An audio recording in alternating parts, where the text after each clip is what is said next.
நீங்கள் பார்த்து கொண்டிருப்பது நியூஸ் 21 செய்திகள். தமிழ்நாடு செய்திகளை உடனுக்குடன் தெரிந்து கொள்ள நியூஸ் 21 செய்திகளை பாருங்கள். நள்ளிரவில் கொள்ளையர்கள் வீடு புகுந்து கொள்ளை முயற்சி.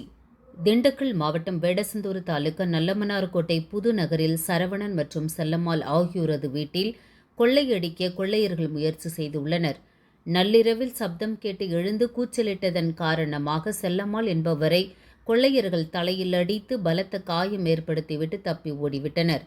செல்லம்மாள் திண்டுக்கல் அரசு மருத்துவமனையில் சிகிச்சைக்காக அனுமதிக்கப்பட்டுள்ளார். அங்கிருந்து ஓடிய கொள்ளையர்கள் சிவானந்தம் என்பவரது வீட்டு கதவு மற்றும் பீரோவை உடைத்து கொள்ளை சம்பவத்தில் ஈடுபட்டுள்ளனர். சிவானந்தம் என்பவர் வெளியூரில் தொழில் செய்து வருவதால் வீட்டில் பெண்கள் மட்டுமே தனியாக இருந்துள்ளனர்.